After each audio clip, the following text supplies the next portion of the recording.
as a few boys take off on a plane to escape the war, little do they know that that plane they're on will crash and they will have a tough time making it back home.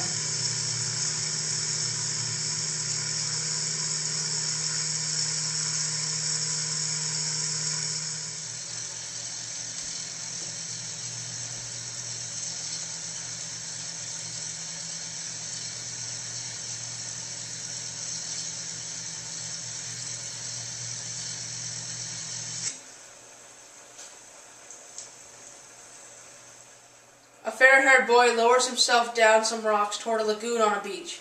At the lagoon, he encounters another boy, who is chubby, intellectual, and wears thick glasses.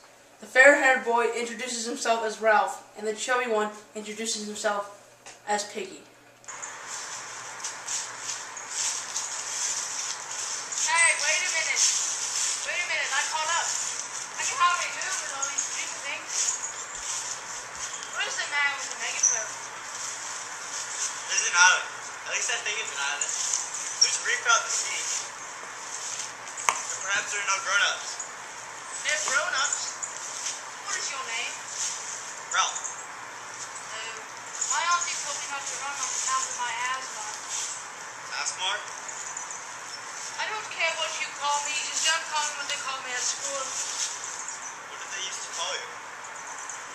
They used to call me Piggy. Piggy. Piggy. Stop laughing. It's not funny. As Ralph and Jack talk with one another, they come to the conclusion that there are no grown-ups, and they need to make rules and pick a leader for the little ones to make everything safe and organized. So as you can see, we need hunters. Get us meat. And there aren't any grown-ups. So, well, we can't all talk at once. So I'll have hands up, like at school. Then I'll give them a conch. Conch? That's what this shell's called. Then I'll give them a conch to speak. Then you can hold it. And you won't get interrupted. Just by me. We'll have rules. Lots of rules. And we also need a leader. I agree. Alright. Show of hands. Have a vote. Who votes me to be leader?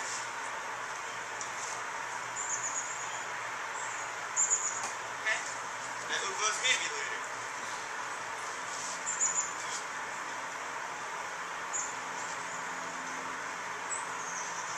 Looks like I'm the leader.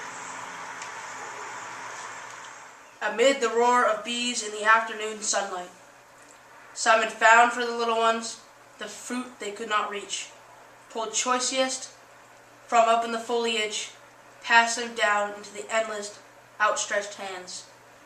When he had satisfied them, he paused and looked around.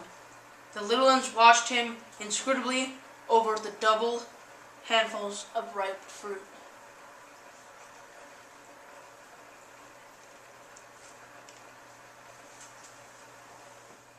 While everybody's back at camp, Jack and Roger go hunt for food for the little ones.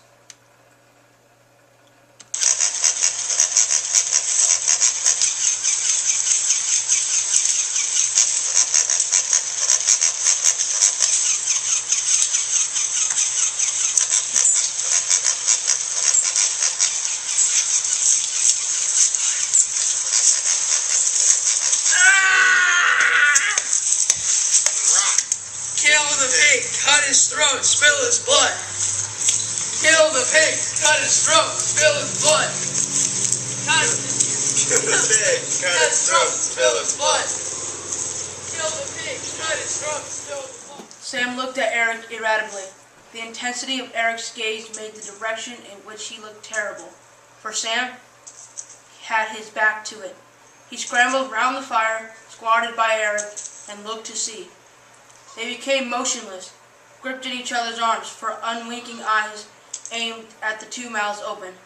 Far beneath them, the trees of the forest sighed, then roared. The hair on their foreheads fluttered and flame flew out sideways from the fire. 15 yards away from them came plopping noise of fabric blown open. Neither of the boys screamed, but the grip of their arms tightened and their mouths grew peaked. For perhaps 10 seconds they crouched like while the flailing fire sent smoke and sparks and waves of inconsistent light over the top of the mountain. Then, as they had but one terrified mind between them, they scrambled away over the rocks and fled.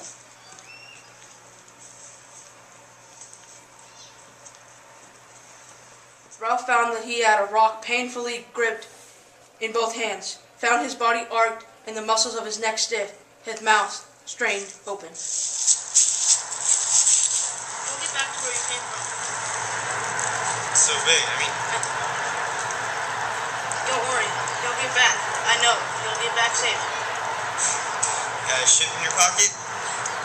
No. How would you know? Batty. I'm not, Daddy. I just think you're gonna get back, okay? As Ralph and Jack get in a slight argument, Jack asks Ralph about his hunters, and Ralph gives him the true meaning. What about my hunters? As long as there's light, we're okay. But Ned, and now that thing squats by the fire. It's like it didn't want us to be rescued. So we can't have a signal fire. We're beaten. What about my hunters? Boys armed with sticks. The beast struggled forward, broke the ring, and fell over the steep edge of the rock to the sand by the water. At once, the crowd surged after it, poured down the rock, leapt onto the beast, and no movements but the tearing of teeth and claws. There, the clouds opened and let down the rain like a water bounded from the mountain top, tore leaves and branches from the trees, poured like a cold shower over the struggling heap on sands. Presently, the hep broke up and the figures staggered away. Only the beast lay still, a few yards from the sea. Even in the rain, they could see how small the beast was, and already its blood was staining the sand.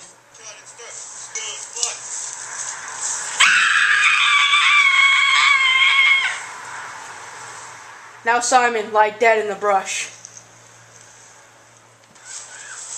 Piggy eyed the advancing figure carefully.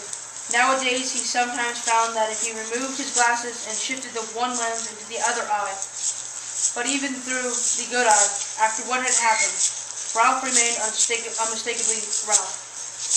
He came mow out of the coconut trees, limping, dirty, with dead leaves hanging from his shock of yellow hair. One eye was slit, and his puffy cheek and great scab had formed on his right knee. He paused for a moment and peered at the figure on the platform.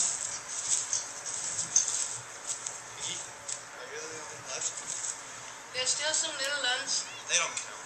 No big ones? Sam and Eric, they're getting firewood. Nobody else? Not that I know of. As Roger climbs up the mountain, Piggy has no idea what is about to happen.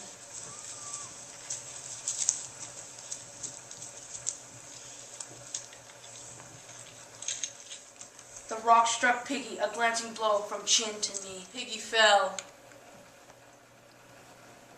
And fell. The rock bounced twice and was lost in the forest. Piggy fell 40 feet on the square red rock in the sea.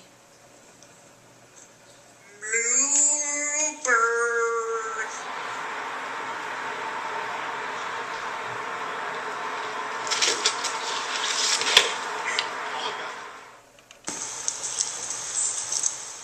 Kill the pig, cut his throat, spill his blood. Kill the pig, cut his throat, spill his blood. Kill the pig, spill his blood. Kill the pig, cut his throat, and spill his blood. Are we good? Oh.